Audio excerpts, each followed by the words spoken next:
Queridos, abra sua Bíblia no livro do profeta Jeremias, capítulo 29. Livro do profeta Jeremias, capítulo 29. No último domingo nós estudamos também sobre Jeremias, né? No último encontro nosso dominical aqui, 15 dias atrás, sobre Lamentações de Jeremias. E hoje não vai mudar tanto o contexto do povo de Israel, uma vez que o texto transcorre também naturalmente sobre o cativeiro babilônico. Então, Isaías 29, verso 1 ao verso 14, sentados, mas com toda a reverência, que a igreja possa assim estar acompanhando. Amém? Isaías, ou melhor, Jeremias 29, verso 1 ao 14. Amém, queridos? Escutei um amém não, mas é assim mesmo. São estas as palavras da carta que Jeremias, o profeta, enviou de Jerusalém ao resto dos anciãos do cativeiro, como também aos sacerdotes, aos profetas e a todo o povo que Nabucodonosor havia deportado de Jerusalém para a Babilônia. Depois que saíram de Jerusalém, o Jeconias, a rainha mãe, os oficiais, os príncipes de Judá e Jerusalém, e os carpinteiros e ferreiros. A carta foi mandada por intermédio de Elázar, filho de Safã, e de Gemarias, filho de Uquias, os quais Zedequias, rei de Judá, tinha enviado à Babilônia, a Nabucodonosor, rei da Babilônia, e dizia: assim diz o Senhor dos Exércitos, o Deus de Israel, a todos os exilados que eu deportei de Jerusalém para a Babilônia: edificai casas e habitai nelas, plantai pomares e comei o seu fruto, tomai esposas e gerai filhos e filhas, tomai esposas para vossos filhos e dai vossas filhas a maridos, para que tenham filhos e filhas. Multiplicai-vos aí e não vos diminuais.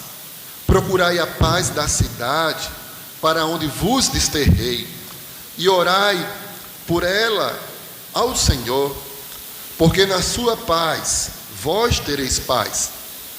Porque assim diz o Senhor dos Exércitos, o Deus de Israel: não vos enganem os vossos profetas que estão no meio de vós, nem os vossos adivinhos, nem dê ouvidos aos vossos sonhadores, que sempre sonham segundo o vosso desejo. Porque falsamente vos profetizam eles em meu nome. Eu não os enviei, diz o Senhor. Assim diz o Senhor: logo que se cumprirem para a Babilônia 70 anos, atentarei para vós outros e cumprirei para convosco a minha boa palavra, tornando a trazer-vos para este lugar.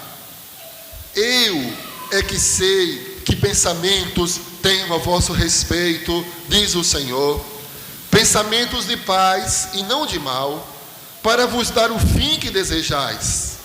Então me invocareis, passareis a orar a mim e eu vos ouvirei. Buscar-me-eis e me achareis, quando me buscardes de todo o vosso coração. Serei achado de vós, diz o Senhor, e farei mudar a vossa sorte. Congregar-vos-ei de todas as nações e de todos os lugares para onde vos lancei, diz o Senhor, e tornarei a trazer-vos ao lugar de onde vos mandei para o exílio. Amém. Palavra do Senhor, palavra de Deus. Queridos, como você reagiria se você fosse escravizado? Se você fosse levado cativo para uma terra estrangeira, uma cultura totalmente diferente da sua, uma cultura pagã, leis bem especiais no que tange justamente a relação com as coisas puras e as coisas impuras. Se a sua liberdade fosse tomada, como você ficaria? Qual sentimento você iria nutrir? Será que você ficaria magoado? Ou ficaria com sede de vingança? Como você iria se sentir? Falo isso porque o texto que nós acabamos de ler justamente mostra um povo que foi derrotado, ele foi retirado, aqueles poucos ficaram ali na sua nação, mas Jerusalém foi destruída, e outros foram levados cativos, né? Nós dizemos que foram levados para o cativeiro babilônico. Nabucodonosor assim o fez. E conforme nós até já vimos em outro momento, Deus sempre levantou profetas para alertar o povo para exortar o povo. E Deus estava sempre denunciando os pecados do seu povo, a qual deveria ser uma luz para o mundo. Israel deveria ser luz para as outras nações. Mas Israel não deu ouvidos ao Senhor. Inclusive, depois de 120 anos de reino unido, o reino foi dividido, reino do norte e reino do sul. O reino do norte, primeiramente, ele foi aniquilado. E aí, todos os reis do reino do norte, eles queimaram incenso a outros deuses, ou seja, se prostituíram com outros deuses, traíram o Senhor. E no reino do sul, teve ainda alguns reis fiéis a Deus, mas a nação estava obstinada, estava mergulhada na idolatria, na imoralidade, estava vivendo em desobediência ao Senhor, em injustiça no tocante às questões sociais, estava dando ouvidos a falsos profetas, estavam inclusive rejeitando um profeta de Deus que foi Jeremias. E Jeremias sofria muito, porque Jeremias sabia que o juízo era certo se o povo não se arrependesse. E Jeremias profetizou a disciplina de Deus sobre aquele povo. Então Deus estava exercendo sim juízo sobre Israel, estava disciplinando Israel. Não é? Em outra ilustração, é tido como o divórcio de Deus para com Israel, que seria o exílio. O arrependimento poderia ter resolvido, mas não se arrependeram. Então, agora, Jeremias, ele escreve essa carta aos cativos da Babilônia. E Jeremias era um homem com um coração, de fato, que tinha de um bom pastor. Jeremias, sim, era um profeta do Senhor. E aí ele escreve e vai dar orientações para os cativos que estavam naturalmente ali na Babilônia, a qual foram 70 anos de escravidão. 70 anos, de fato, de uma amarga escravidão. E Deus agora usa o profeta para trazer orientações, para trazer esclarecimentos, para trazer também encorajamento aos exilados. Ou seja, Deus, ele não deixou que o povo que estava ali, escravizado, cativo na Babilônia, eles ficassem tão somente entregues aos seus pensamentos, aos seus sentimentos. Mas Deus usa o profeta para trazer uma orientação para aquele povo. E queridos, nós temos muito que aprender. Como esse texto é rico, como nós temos aplicações para as nossas vidas com esse texto. Então, veja agora o versículo 4. Olha que interessante.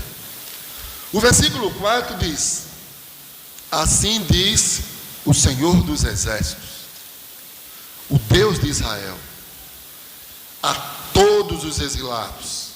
Agora, olha o detalhe: a todos os exilados que eu deportei de Jerusalém para a Babilônia. Quem foi que deportou? Alguém poderia dizer, foi a Babilônia, foi Nabucodonosor. Não é isso que a Bíblia está dizendo.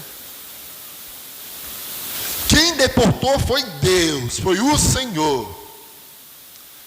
O Nabucodonosor foi apenas um instrumento na mão de Deus. Mas Deus, assim, estava exercendo juízo sobre aquele povo. Ou seja, Deus, ele é o Senhor soberano. Ele tem o domínio, o controle de todas as coisas. O Senhor é soberano sobre o destino deles. E não Nabucodonosor. Não os babilônicos. Entendeu, queridos? Deus é que é soberano. Como nós temos muito que aprender neste mundo caído, nós passamos por tribulações. Nós passamos por momentos de angústias. Não obstante, nós somos maus por natureza. Jesus inclusive falou, né? Vós sendo maus, sabeis dar boas dádivas aos vossos filhos. Nós, infelizmente, somos maus. A nossa inclinação, né? A nossa natureza é pecaminosa, é para o pecado. Como nós somos maus. Como nós... não é muito difícil de nós decepcionarmos Deus. De nós cairmos, inclusive. Não é muito difícil. Inclusive, recentemente, uma grande referência a nível mundial de pastor, de teólogo, de crente reformado, uma grande referência, grandes livros, comentários, foi afastado da sua igreja recentemente. Por quê? Porque teve um momento que ele caiu na imoralidade de pecados sexuais. Já pensou? Como a nossa inclinação é pecaminosa. Então, não é muito difícil de que o Senhor que nos ama também venha nos disciplinar. Assim como fez com Israel. Tribulações, provas, angústias. Jesus até falou, no mundo tereis aflições. Agora, qual deve ser a nossa perspectiva? Qual deve ser o nosso sentimento? Como nós devemos agir? Qual postura devemos ter? Qual é a visão, cosmovisão, visão de mundo que nós devemos ter diante das circunstâncias adversas? Veja, uma nação estava agora sendo oprimida, escravizada. Eu veja hoje, para você entender melhor, no campo político mundial, geopolítica, né? Olhando para a nossa própria nação, para o nosso país. Tenho certeza que você fica horrorizado com as coisas. Eu fico horrorizado quando eu vejo, por exemplo, um país tão rico, uma dívida que chega a quase 80% do nosso produto interno bruto, por exemplo. Um país rico como o nosso era para ser a maior potência do mundo, era o Brasil. É só um exemplo. O número de homicídios, de assassinatos, né, só aumenta cada vez mais. Tudo um absurdo. Eu tenho certeza que talvez você tenha raiva, ódio, não sei, algum sentimento negativo de algum, de algum líder. Não sei, de algum governador, de alguém do judiciário, quem for, talvez você tenha. Mas quando eu olho, quando você percebe, olha para Israel, veja que essas pessoas que você nutre um sentimento negativo e talvez até mereça um respaldo, porque você tem argumento, mas veja que o seu destino, a sua vida, não estão nas mãos dele. A própria nação não depende dele. Porque o Senhor, Ele é soberano sobre o nosso destino. Quem é soberano é Deus. É bem verdade que aqueles que estão oprimindo o povo, eles acham que é Deus, né? Como alguém já disse. Uma vez alguém comentou comigo, não lembro quem, disse assim, olha, alguns ministros, inclusive, eles acham que são deuses.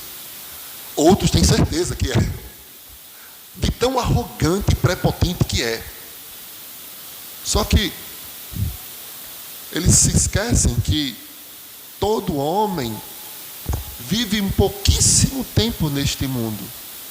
E que mais cedo ou mais tarde vão estar frente a frente com o soberano, com o eterno, com o infinito, com Deus Senhor absoluto que reina sobre todas as coisas, o Criador de todo o universo.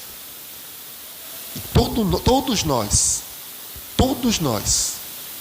como um bom teólogo, um professor, saudoso professor que eu tive, até já faleceu, ele dizia, na verdade, nós não somos eternos, porque eterno é somente Deus, porque Deus é o único ser não criado.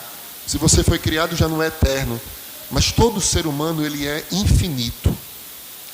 Um dia, o nosso coração vai parar de bater.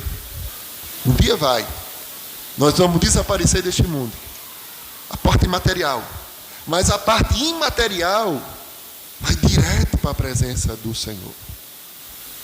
E há uma promessa na Bíblia de um novo céu e nova terra, onde nós iremos reinar com Cristo durante toda a eternidade.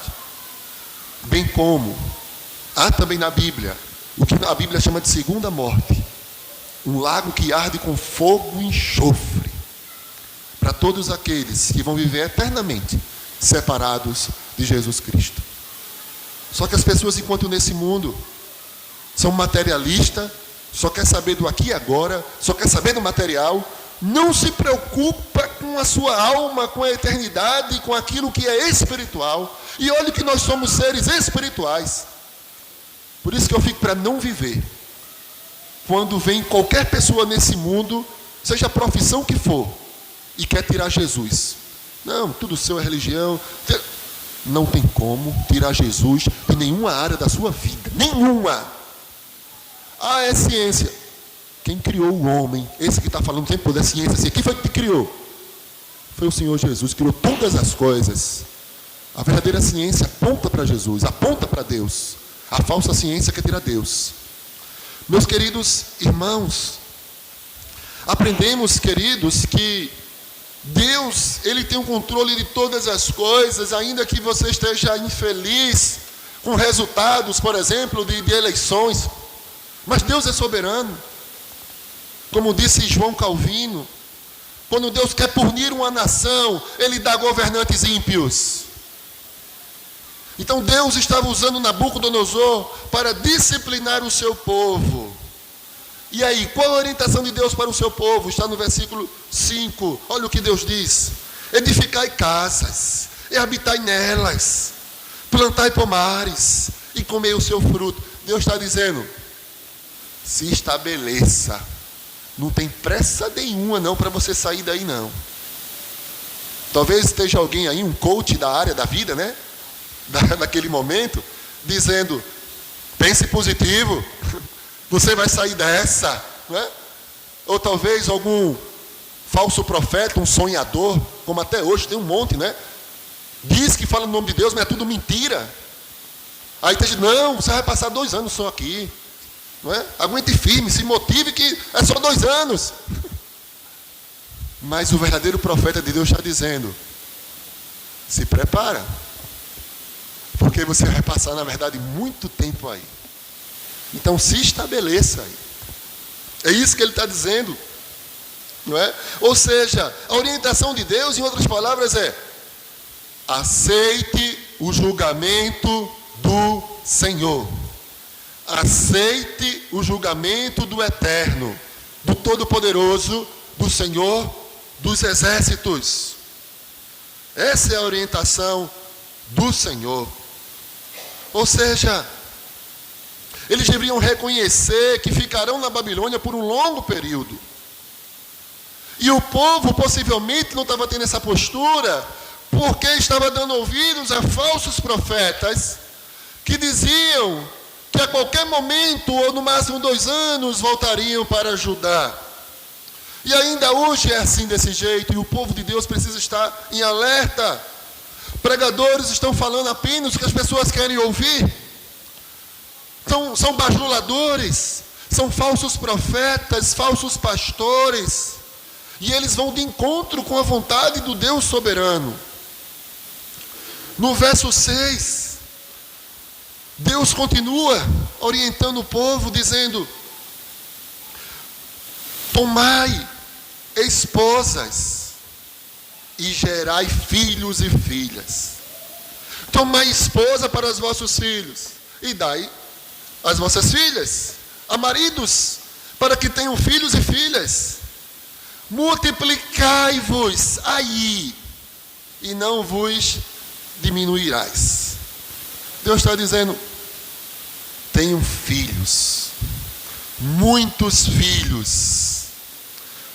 Então, de um modo mais simplório, Deus está dizendo o seguinte: se mantenha viva aí mesmo nesse meio, não é? Mês e meio a escravidão, não é? Se mantenham viva, porque o remanescente, não é? Depois de 70 anos, vai voltar para Jerusalém, vai voltar lá para Judá. Então isso é de um modo simplório. Agora, de um modo mais profundo, amados irmãos. Inclusive eu fiquei indignado porque de uns 10 comentaristas que eu fui pesquisar, nenhum falou isso que eu vou dizer agora. Olha que interessante. Ele está dizendo, multiplicai-vos. Ele está dizendo, gerai filhos e filhas. Ele está dizendo, case, né? Dê esposos, esposas. Olha que contraste com que, eu não digo o mundo, com que muitos crentes pensam. O que a gente escuta? O mundo está muito difícil. E eu que não vou ter filhos para botar nesse mundo. Alguém já ouviu isso? Não é? Olha como está o mundo, como está difícil. O que será dos meus filhos, dos meus netos? Veja. As coisas estão muito ruins. As coisas financeiramente estão péssimas. Veja se não é assim que as pessoas falam. As pessoas justificam o motivo de não obedecer o mandato cultural de Deus, porque está lá em Gênesis, ainda é válido. Eu não posso deixar de falar isso. Está na Bíblia. Gênesis, Deus falou, né? Crescei e multiplicai, povoai a terra, espalhe a minha imagem pelo mundo, uma vez que o homem foi feito à imagem e semelhança de Deus, não é? Espalhe, até porque Ele é que é soberano, Ele é que é Senhor, Ele é que é o provedor, não é nenhum político não, como aqui não era Nabucodonosor, o Senhor de Israel. Então, mesmo no cativeiro, Israel deveria ter filhos, porque a bênção de Deus é independente do contexto político. E assim também é a sua vida, assim também é a minha vida, assim as nossas vidas. Deus é soberano sobre elas. Deus é o nosso provedor. Como diz o Salmo 127, aos seus amados Ele dá enquanto dormem. Agora, quem é ímpio, quem não conhece o Deus soberano que você conhece, o Senhor que reina de modo absoluto, tem o controle de todas as coisas, jamais ele vai entender desse jeito. Mas eu estou falando aqui para crente, para aquele que foi tocado pelo Espírito Santo, não é? Que teve um encontro com Jesus. Eu estou falando para os eleitos do Senhor, porque é inadmissível que o eleito de Deus fique repetindo o que os ímpios ficam dizendo. Até parece que não tem fé em Deus, até parece que tem área da vida. Não, essa área aqui eu não vou confiar em Deus não, porque essa área aqui Deus não sabe, quem sabe sou eu que é melhor. Percebe, queridos? Deus é soberano no meu emprego, ótimo. Na minha família, ter filho, Deus não é soberano não, eu sei mais do que Ele. A realidade é essa, amados. E mesmo na escravidão, mesmo no jugo ali, mesmo na dificuldade, Deus diz, tenham filhos, multipliquem-se, casem-se. Mesma coisa sobre o casamento. As pessoas dizem, eu que não quero casar. Se bem que algumas pessoas não têm realmente o dom de casar. Então, nesse caso, fique solteira. Mas isso é uma exceção, não é uma regra. Pior que o povo está fazendo, o povo não está se casando. O povo quer os benefícios do casamento, mas não se casam. Não é assim? Querem ter as benesses, os prazeres, os benefícios, mas não querem ter um compromisso e casar. Casamento é coisa de Deus. Foi Deus que instituiu o casamento. Então, meus amados irmãos, Deus, Ele cuida, Ele abençoa o seu povo para o louvor da sua glória. O verso 7 diz, procurai a paz da cidade. Olha que interessante. Procurai a paz da cidade para onde vos desterrei e orai por ela. Então, duas palavras-chave, paz e orar. Então, paz, inclusive, era a principal promessa de Deus para a aliança que Ele tinha com o seu povo. E aqui, para que eles tivessem paz, eles precisavam orar pela paz na Babilônia. Precisam orar.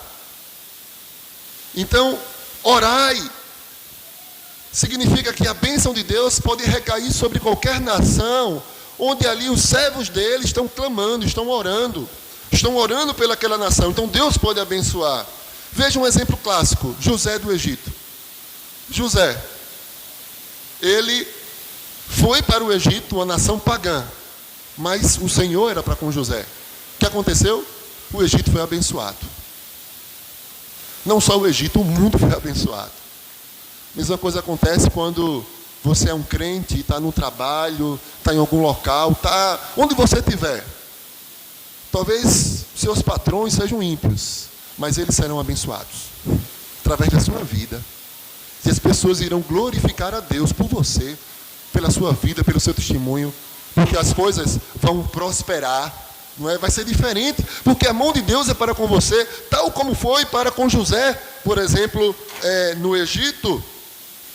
E quando ele fala orai, eu lembro também da orientação de Paulo a Timóteo, está lá em 1 Timóteo 2, verso 1 e 2, ele diz, antes de tudo, recomendo que se façam súplicas, orações, intercessões e ações de graças por todos os homens, pelos reis e por todos que exercem autoridade, para que tenhamos uma vida tranquila e pacífica, com toda a piedade e dignidade. Queridos, talvez você não goste dos governantes, mas temos que orar por eles. Orar pela nossa cidade, pelo nosso estado, pelo nosso país. Temos que orar pelas autoridades, até porque toda autoridade foi dada por Deus. Talvez você não goste dos fins, como a pessoa chegou ali. Deus não perdeu o controle. Ele continua reinando de modo soberano sobre todas as coisas. Meus queridos, o verso 8, ele continua, ele diz, porque assim diz o Senhor dos Exércitos, o Deus de Israel, não vos engane os vossos profetas, que estão no meio de vós, nem os vossos adivinhos, nem deis ouvidos os vossos sonhadores, que sempre sonham, segundo o vosso desejo. Pensou? Só querem massagear o ego, só querem agradar. Aí diz que é Deus que mandou, mas não é Deus. Então, Deus está alertando o povo a não dar ouvidos a falsos profetas. Assim também nós devemos ter cuidado, principalmente com a internet hoje em dia, né? Muito cuidado, porque muitas vezes a palavra de Deus ela nos confronta. Muitas vezes ficamos chateados até com aquele que falou, com o pregador, com o pastor. Mas quando ele nos confronta, querido, é para o nosso bem. A palavra do Senhor é boa, perfeita e agradável. Deus, Ele sabe o que é melhor para você, sabe o que é melhor para mim, sabe o que é melhor para as nossas vidas. E os verdadeiros profetas do Senhor, eles reconheciam, olhando aqui para Israel, que era uma perda temporária das promessas que Deus tinha para eles. Mas que, enquanto isso, Deus estava trabalhando, tudo estava dentro do cronograma do Senhor. Então, como alguém já disse, a noite, ela precede o dia. Então, muitas vezes Deus está nos disciplinando, muitas vezes Deus está nos confrontando, muitas vezes nós nos perguntamos, mas por quê? Por que passamos por isso? Por que o Senhor permite? Sim, é natural isso, porém nós não podemos perder de vista que Deus, Ele tem o melhor para nós. Deus, inclusive, Ele vê o futuro, Ele vê o além, Ele já está lá, na verdade. Nada pega o Senhor de surpresa. Ele sabe de todas as coisas. Nós precisamos entender isso, meus amados irmãos. O verso 9, ele diz, porque falsamente vos profetizam. Ele em meu nome, eu não os enviei, diz o Senhor. Então Deus deixa claro que Ele não enviou. Assim como hoje, muitos falsos profetas, tem alguns ainda que cometem, não sei nem que palavra dizer, tem a ousadia de se auto-intitular, por exemplo, apóstolo. Não existe mais apóstolos. Não existe mais. O último ali que a gente encontra na Bíblia, o apóstolo Paulo, teve um encontro com Jesus, todos eles viram Jesus. Aí está as pessoas dizendo, não, porque eu sou até o tal de apóstola tem. Não é? Então não existe uma coisa dessa. Do mesmo jeito que também não existe pastora na palavra de Deus. Não existe de forma alguma. O verso 10 diz assim. Assim diz o Senhor. Logo que se cumprirem para a Babilônia 70 anos, atentarei para vós outros e cumprirei para convosco a minha boa palavra. tornando a trazer-vos para este lugar. Deus está deixando claro que o exílio dos judeus não é permanente. Deus deixou isso muito claro, duraria 70 anos, que seria praticamente o tempo de duração do império ali babilônico. O verso 11 diz: eu é que sei que pensamentos tenho a vosso respeito, diz o Senhor, pensamentos de paz e não de mal, para vos dar o fim que desejais. Olha só, em contraste com o seu plano de julgar os que permaneciam em Jerusalém, o Senhor planeja bênção para aqueles que já estão ali no exílio babilônico. Então, Deus disse, é 70 anos, mas eu sei o pensamento que eu tenho. Meu pensamento é de paz. Queridos irmãos, o povo precisava entender e aceitar a disciplina do Senhor. E como alguém já disse, quando Deus nos disciplina ainda é bom. Pior é quando Ele nos entrega, nos deixa de mão. Dizer assim, vive a tua vida do jeito que tu queres. Ah, isso aí é terrível. Isso é algo insuportável. Até porque a palavra do Senhor diz que, mesmo em meio às provas, às provações, Deus está sempre conosco. Ele nunca vai nos permitir passar por algo que nós não possamos suportar. E Ele garante a presença dEle conosco em todos os momentos. Todos os momentos. Quando Jesus, Ele, lá naquela grande reunião, onde nós chamamos de grande comissão, quando Ele diz, ide por todo mundo e pregar o Evangelho, Jesus sabia das perseguições, das dificuldades. Jesus, claro que Ele sabia. Mas Jesus, Ele assegurou que estaria com seus discípulos, estaria conosco todos os dias. Todos os dias, queridos. O Senhor prometeu isso. Então, jamais, mesmo em meio à dificuldade, à prova, à disciplina, o Senhor jamais vai nos deixar só. Agora, precisamos confiar, ter visão espiritual. Não ficar olhando para as circunstâncias, mas olhar para aquele que é maior do que ela, olhar para Jesus. Nós não estamos no céu ainda, queridos. Estamos em um mundo amaldiçoado, né? Maldita é a terra, está lá em Gênesis 3, assim que o pecado entrou no mundo. Então, estamos nesse mundo que Jesus falou, tereis aflições. O apóstolo Paulo, o grande nome do Novo Testamento ali, depois de Jesus, né? Você vê ele, o apóstolo Paulo foi decapitado, perdeu a cabeça. Duvido que os ditos apóstolos de hoje queriam passar por isso. Ele se entregou por amor de Cristo. Ele sentia prazer nas perseguições, nas injúrias, nas dificuldades, por amor de Cristo. Porque quando ele era fraco, então é que ele era forte. Olha que contraste. Então, o crente precisa acordar, precisa ter visão espiritual, mas só fica preso no aqui e agora, e fica procurando um jeito, uma solução, e fazer isso. Vamos fazer uma revolução, vamos fazer uma guerra, vamos jogar uma bomba em Brasília. Parece até que vamos dar uma ajudinha para Deus, né? Deus perdeu o controle de tudo. Queridos, temos que voltar para o Senhor, lembrar da sua soberania, lembrar de quem Ele é. Verso 12 ao 14, nós já lemos esse texto, né?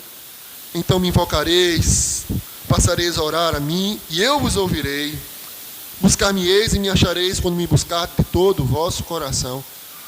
Eu creio que uma maneira de a gente fazer isso é o que estamos fazendo agora.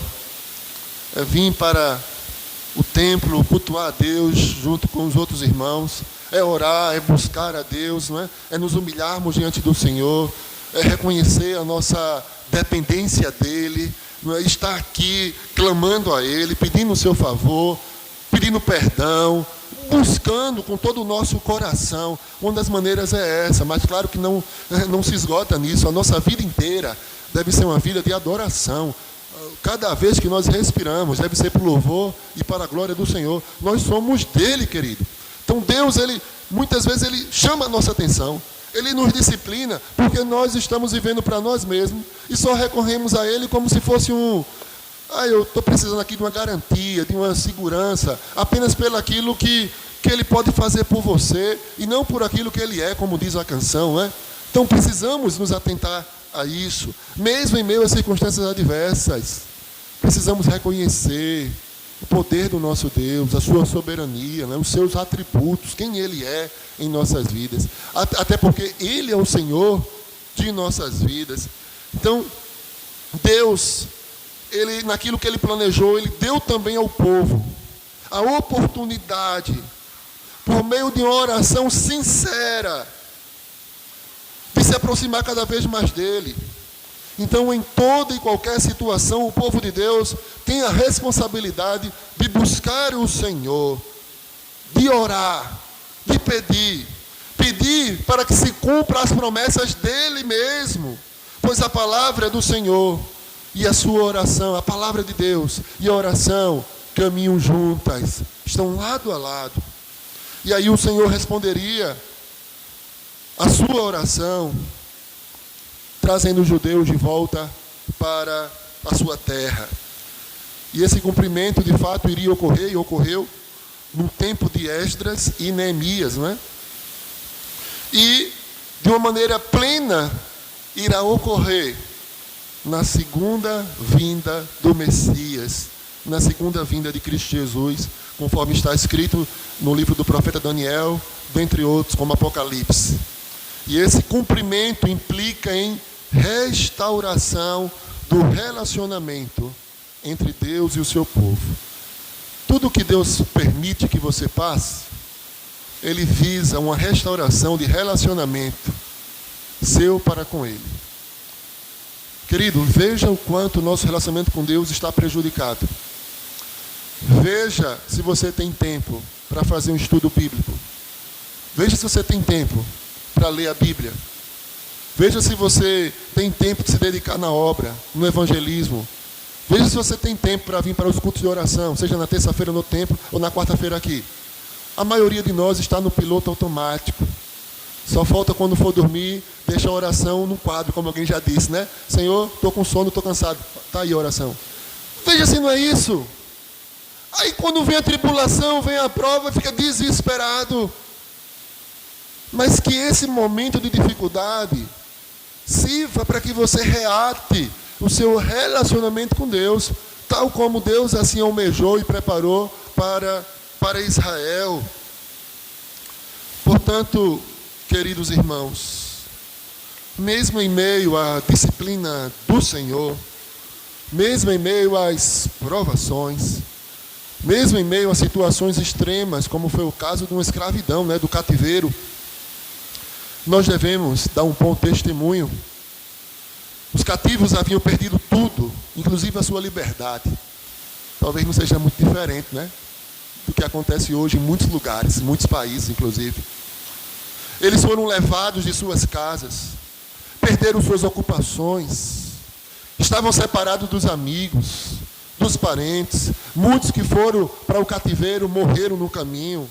Era uma situação desesperadora.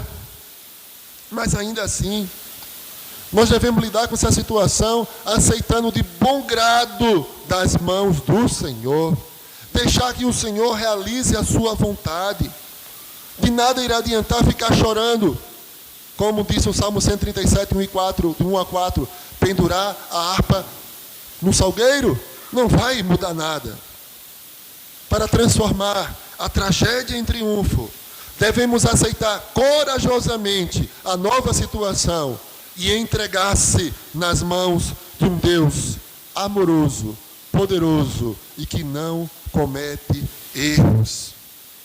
Ceder a falsas esperanças, como falsos profetas, falsos mestres, né, significa perder o que Deus planejou para nós. O propósito da disciplina do Senhor é fazer com que busquemos cada vez mais, com que confessemos os nossos pecados, com que nos acheguemos mais a Ele. Naturalmente, iremos encontrar purificação, paz, alegria, vitória. Iremos receber das mãos de um Deus amoroso, que tem prazer em abrir as portas do lar divino para cada um dos seus filhos. Portanto, em nome de Jesus, se você perdeu o contato, se você perdeu a intimidade com o Senhor, ainda hoje, arrependa-se olhe para o Senhor e viva. Amém, igreja? Glória a Deus. Eu quero convidar os diáconos, as diaconisas, né? Sueli, Etilza. Eu vou convidar Jaqueline também, se a senhora puder nos ajudar. Diaconisa Jaqueline, para nos ajudar. Inclusive, irmã Edilza, veja a questão da carta da diaconisa, viu, Jaqueline? Pois a senhora verifica, mas é um outro momento. Queridos, teremos o momento da celebração da ceia do Senhor. E sentados, mas com toda a reverência, abra a sua Bíblia em 1 Coríntios, capítulo 11.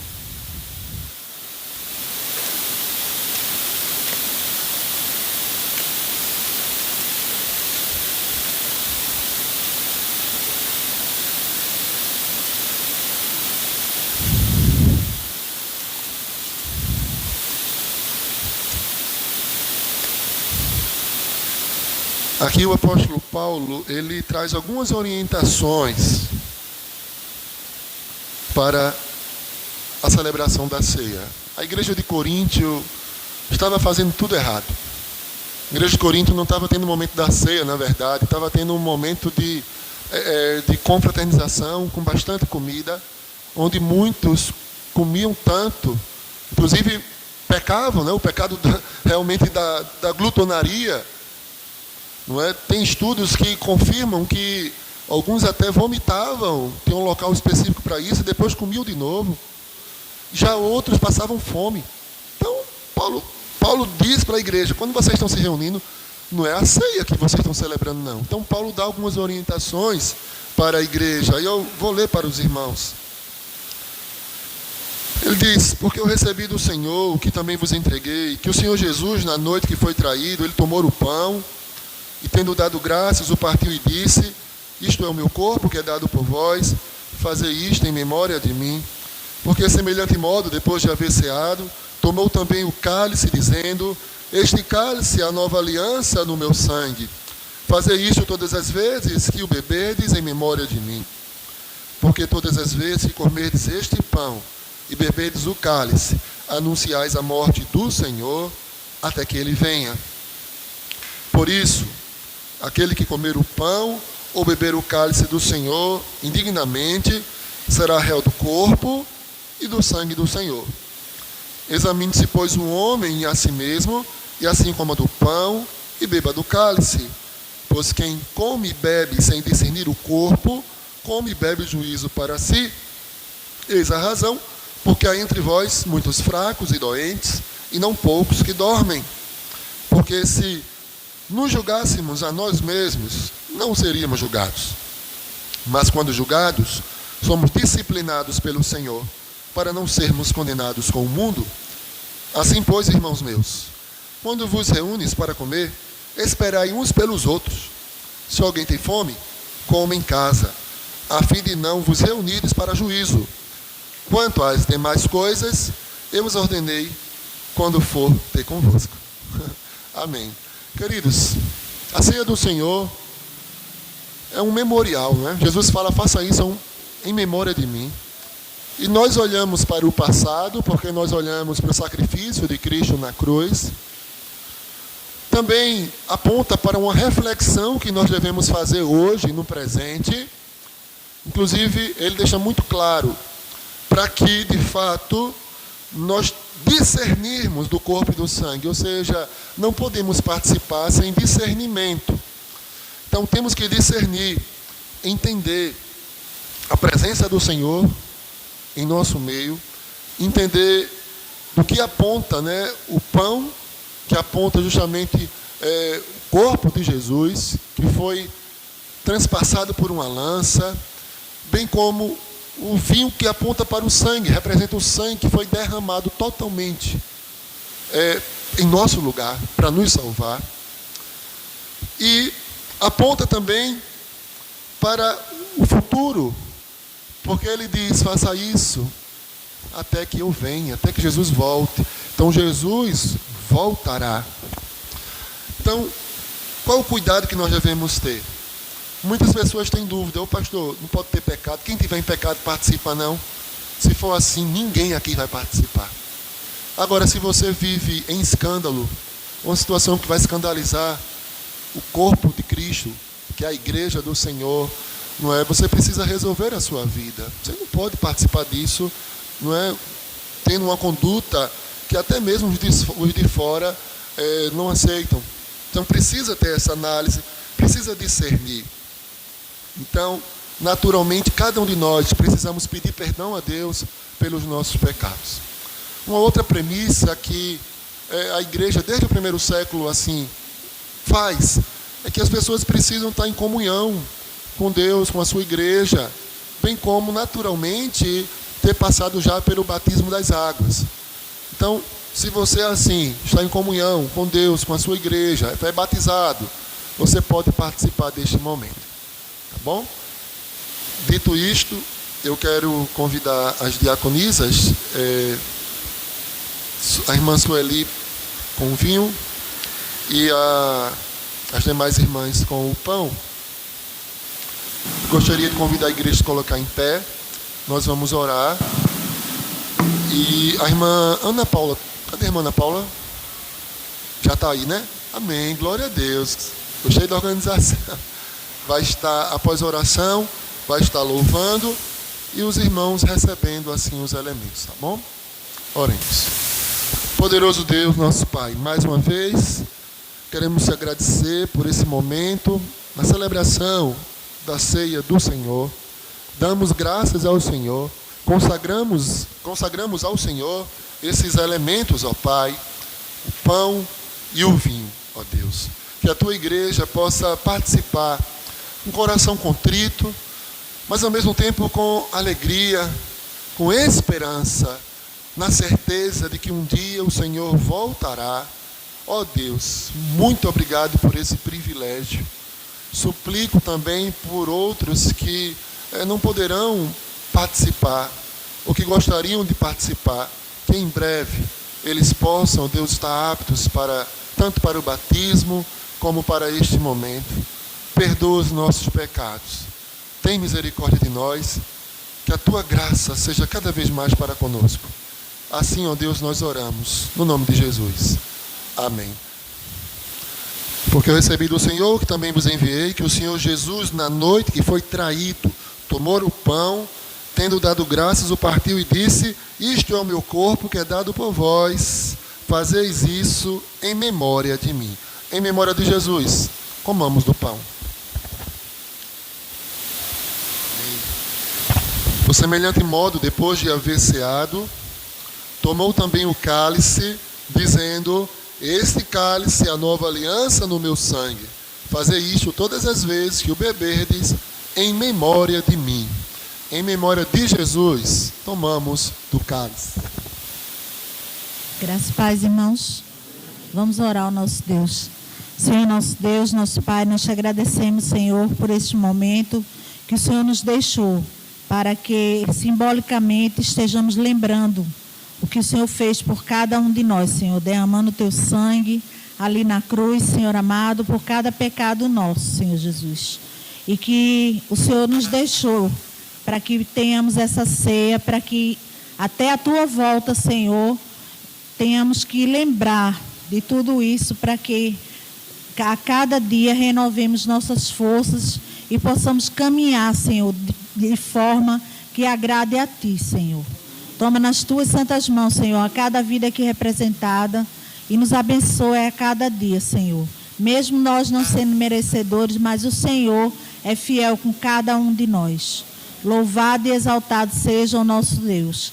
É isso que eu te peço e já te agradeço. Em nome de Jesus. Amém. Amém. Glória a Deus. Oramos. Pai, muito obrigado, ó Deus, por tudo que aconteceu hoje. Obrigado por tua exortação, por tua palavra. Obrigado pelo teu amor, por tua presença entre nós. Muito obrigado, ó Deus. Temos convicção, certeza de quem tu és em nossas vidas. Um Deus fiel, um Deus que tem pensamento de paz, um Deus que nos ama e tem o melhor para nós, até mesmo quando nos disciplina. Muito obrigado, Deus. Ó Pai, que o Senhor continue falando nos nossos corações, que essa palavra não venha a ser arrebatada dos nossos corações, seja com a nossa semana, que seja uma semana de testemunhos, uma semana de vitória sobre o pecado, vitória sobre as tentações, ó Deus, que possamos ter essa convicção, esse sentimento, essa força, essa vontade que nós temos de te honrar, de te obedecer, que possa continuar no dia a dia, Pai, no trabalho, na faculdade, na escola, nas repartições públicas, onde quer que estejamos, Senhor. Que o Senhor seja engrandecido, glorificado, através de nossas vidas, ó Pai. Então nos ajuda, que possamos dar um bom testemunho de cristão, ó Deus, de quem é o Senhor em nossas vidas, ó Pai. O Senhor possa nos levar em paz para os nossos lares. Tudo isso nós te suplicamos, agradecemos, no nome do Senhor Jesus. Amém. E que a graça do Senhor Jesus, o amor de Deus e a comunhão do Espírito Santo, ó Pai, seja com todo o povo de Deus, hoje e sempre. Amém. Deus abençoe, coração silencioso, enquanto está encerrado.